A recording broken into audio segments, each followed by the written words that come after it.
109 hectares, no planting crew, no seed mix, no irrigation lines, no government grant, just a 60-year-old man with a bicycle, a pair of loppers he barely used, and an idea so simple that nearly everyone who heard it assumed he had lost his mind.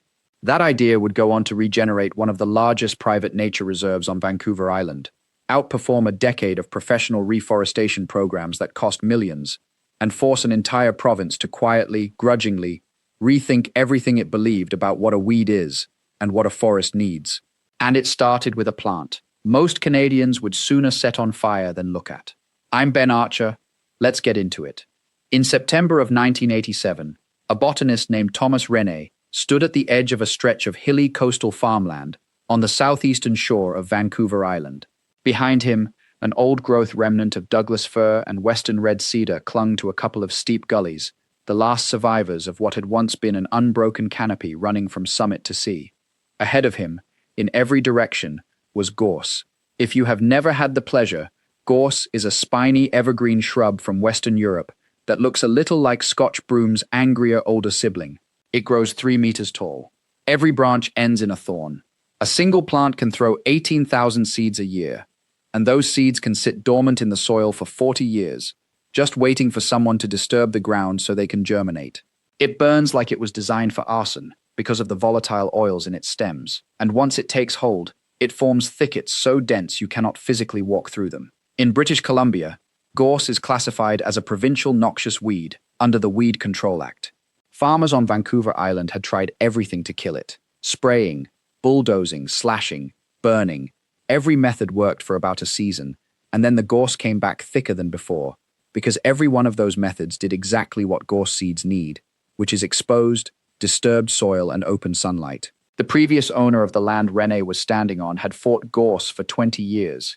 He lost, and now a quiet man with a beard and a PhD was looking at that same wall of thorns and saying, out loud, to anyone who would listen, that he intended to leave it alone, not reduce it, not manage it. Leave it, completely. A rancher down the road wrote a letter to the local paper that could have come straight out of a folk song. Heaven help us, he wrote, from fools and dreamers. Now here is the part that makes this story worth telling. Thomas Rene was not being reckless. He was being precise. What he understood, and what the farmers and the regional weed inspectors and the provincial agriculture office did not, was that gorse is not the end of a story. It is the first chapter.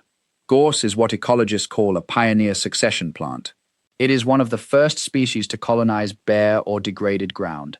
And it does so aggressively, yes, but it also does something else. It fixes nitrogen. Its roots pull nitrogen out of the atmosphere and feed it into impoverished soil, slowly enriching ground that decades of grazing had stripped of nearly every nutrient. And while it is doing that, its dense, thorny canopy is creating something invaluable underneath. Shade, shelter, protection from wind and frost, a microclimate, exactly the conditions that native tree seedlings, the shade-loving Douglas fir saplings, and the young western red cedars, and the broadleaf maples need to germinate and survive their first fragile years. In the gullies and on the bluffs around the property, pockets of old-growth forest still held on. They were producing seeds. Those seeds were landing in the gorse, and the gorse, without anyone asking it to, was raising them. Rene's bet was simple.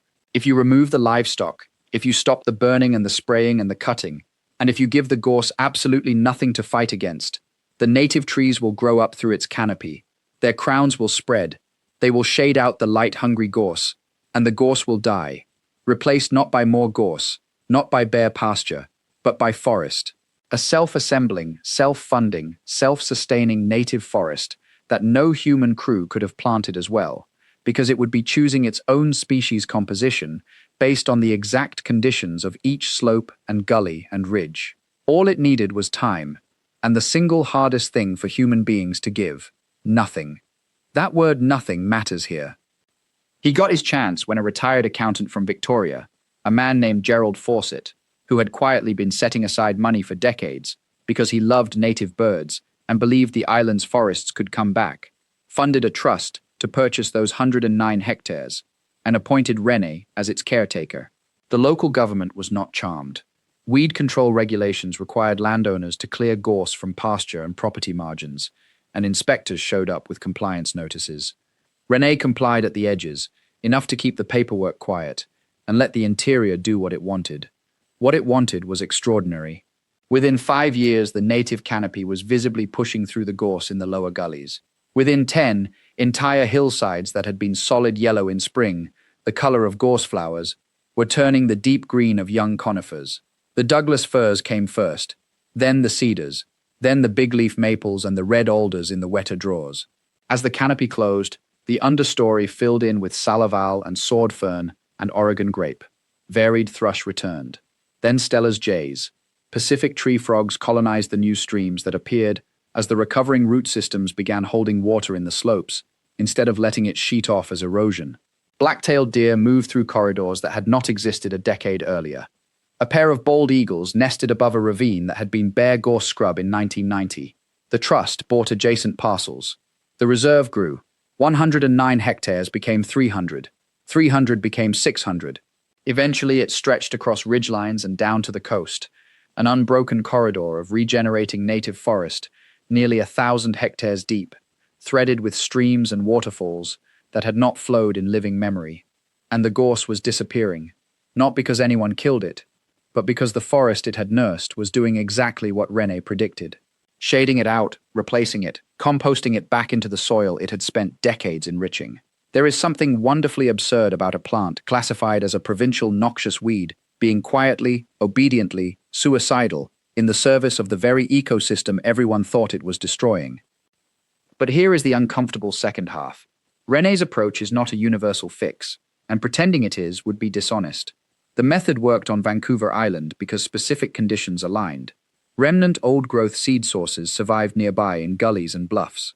The maritime climate provided enough rainfall for native species to compete. The land was contiguous, not fragmented by highways and subdivisions, and Renee had something almost nobody has, which is decades. Not a 3-year grant cycle, not a 5-year management plan. Decades of patience and a trust that did not need quarterly results. On flatter, drier interior land, or on sites where no native seed source survives within dispersal range, or where invasive grasses rather than woody shrubs dominate. Leaving things alone does not produce a forest. It produces more weeds. Critics pointed this out, fairly, and the method asks you to tolerate something genuinely uncomfortable, which is a landscape that looks terrible for years. Gorse-covered hillsides are not photogenic. Donors want before and after shots with saplings in tubes and volunteers in matching shirts. Renee's before and after looks like yellow thorns, followed by slightly taller yellow thorns, followed by, eventually, a decade later, green. That is a hard sell. So what is the lesson? It is not that gorse is good.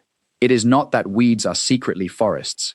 It is that sometimes the most effective thing a human being can do is to accurately identify the 1 or 2 threats that actually matter. Remove those, and then get out of the way. At the reserve, the threats were livestock, fire, and disturbance.